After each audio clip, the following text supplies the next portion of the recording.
Hey guys, it's Dark1. In today's video I'm gonna show you my Grandmaster Ursine build in Witcher 3. We're gonna go over the gear, the best runestones, glyphs, rune words, glyph words, the mutation and all the skills that make this build work. Let's start with a quick summary of the build. My Grandmaster Ursine build focuses on maximizing strong attack damage output while tanking enemy attacks, thanks to the heavy armor and the set bonuses, which allow you to survive even on death march. This build heavily depends on the mutation I've chosen and the gear set bonuses. With 3 pieces equipped, when a Quen shield shatters, there is a chance a new one will be cast at no stamina cost, and the bonus increases by 5% per piece. With a 6-piece bonus, the damage dealt by abilities involving the Quen sign is increased by 200%, and that's mostly important for the Quen discharge, the last skill in the Quen sign tree. Now let's get to the gear overview. I'm using the Grandmaster Ursine Steel Sword enchanted with the Severine's rune word, which increases the range of Whirl and Rend. I'm also using the Grandmaster Ursine Silver Sword enchanted with Invigoration rune word, which turns any vitality regeneration into added damage on your next strike when you're at maximum health. I'm wearing the Grandmaster Ursine chest piece enchanted with Protection, which gives you a free Quen shield at the start of combat without using stamina. The reason I picked this glyph word is because it synergizes extremely well with the 3-piece set bonus. I have also equipped Grandmaster Ursine gauntlets with greater glyphs of Quen in the sockets, the Grandmaster Ursine boots also with greater glyphs of Quen, and the Grandmaster Ursine trousers with the same setup.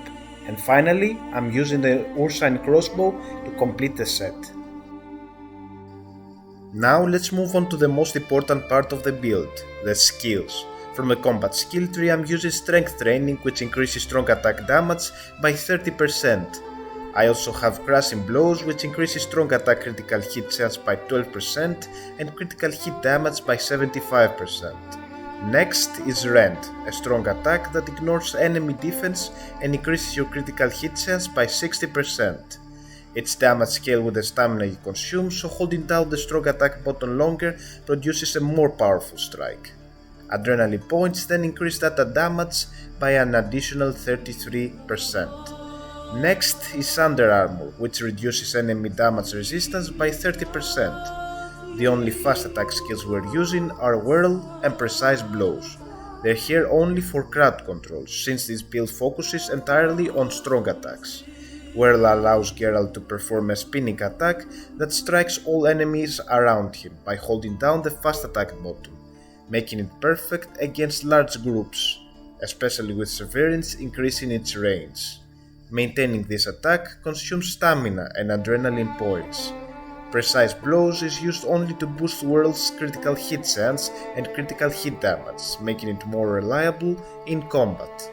Last but not least, we have Razor Focus, which gives us an adrenaline point instantly when entering combat and increases adrenaline gain from short blows by 30%. From the sign skill tree, the most important skills are Exploding Shield, Quen Discharge and Delusion. Exploding Shield makes Quen push upon its back and deal damage when the shield shatters. It also has a chance to knock down small enemies, giving you the opportunity to instantly kill them. Quen Discharge reflects 30% of the absorbed damage back to the attacker after the shield breaks, and it synergizes extremely well with the 6-piece bonus of the Grandmaster Ursine gear, even giving you the chance to one-shot a human enemy. Finally, Delusion causes enemies to stop moving toward Geralt while he's casting the Axis sign, making it less risky to use in combat. It is also useful outside of combat, as it unlocks additional dialogue options. From the Alchemy skill tree, we have Acquired Tolerance, Heightened Tolerance, Synergy, Hunter Instinct, and Killing Spree. Acquired Tolerance increases maximum toxicity by 0.5 for every known alchemy formula, which becomes very useful toward the end of the game when you've discovered almost all of them. Next, Heightened Tolerance raises the potion overdose threshold from 50% to 80%, allowing you along with Acquired Tolerance to safely use 2 decoctions and 2 potions at the same time. Synergy increases the bonus from mutagens placed in the mutagen slots by 50%. Additionally, Hunter Instinct increases critical hit damage by 100% against the enemy type corresponding to your applied oil when adrenaline points are at their maximum.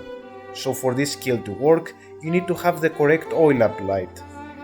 The best way to ensure you always benefit from it is to enable the automatically apply blade oils option in the settings. Finally, Killing Spree increases your critical hit chance by 30% for each enemy you defeat in combat, as long as your toxicity is above 0.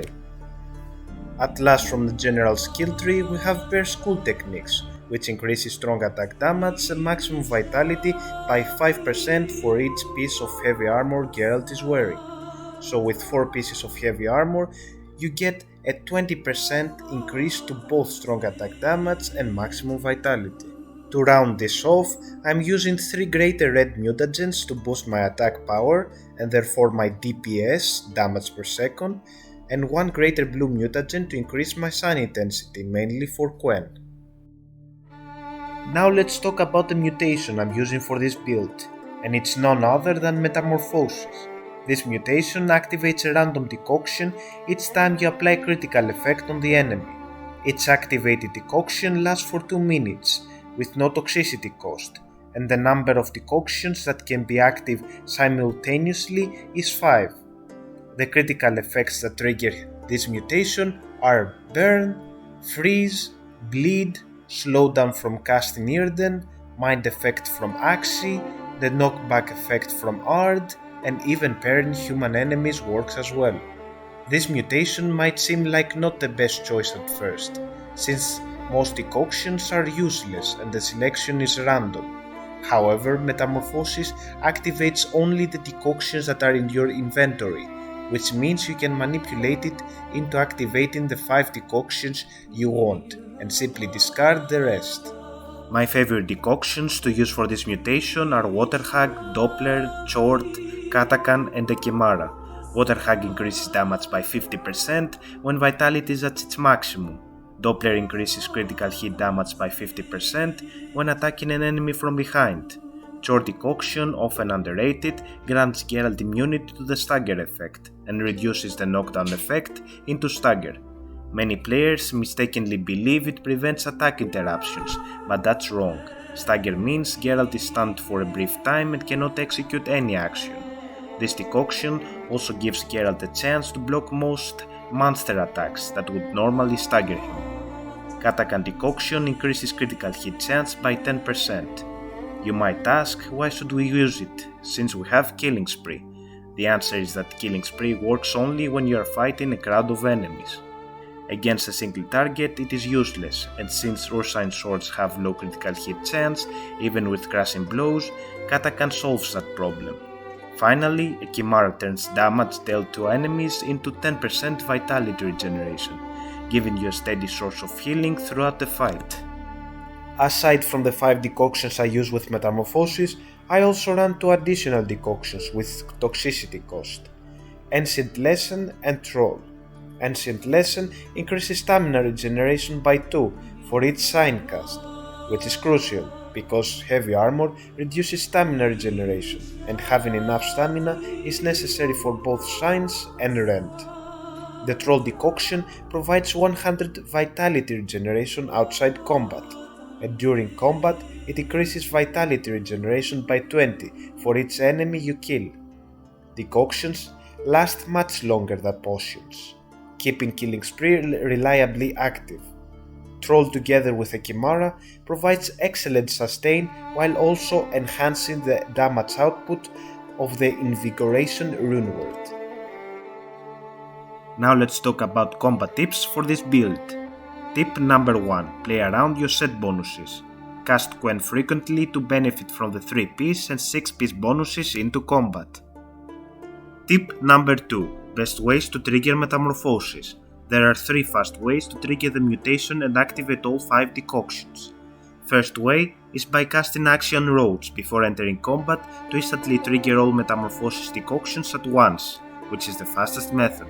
The second way is by throwing a superior Dancing Star Grenade. The burn effect reliably activates all decoctions, making it great against large monsters. Third way is by casting Irden on enemy groups and pull them into the circle.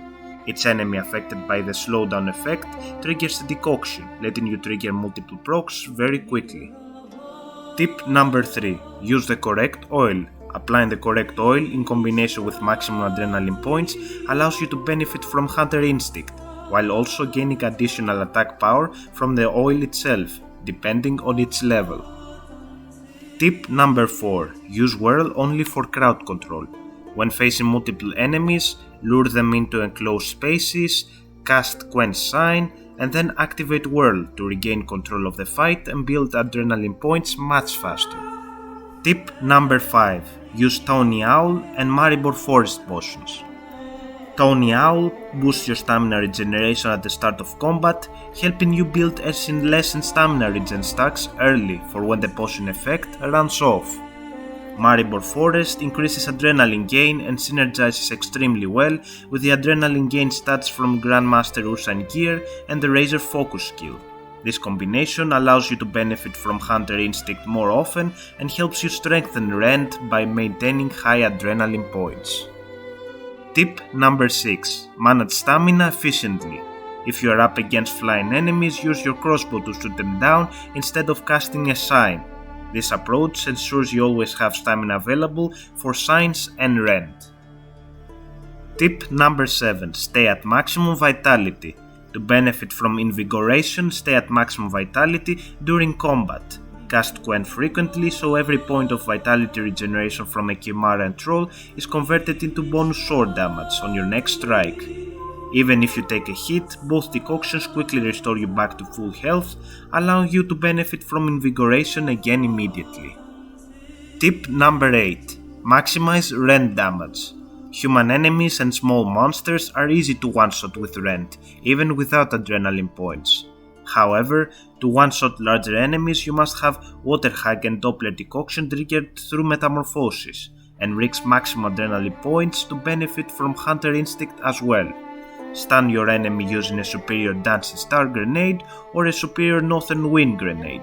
Then position yourself behind the target and hold the strong attack button to fully charge Rend and deliver maximum damage.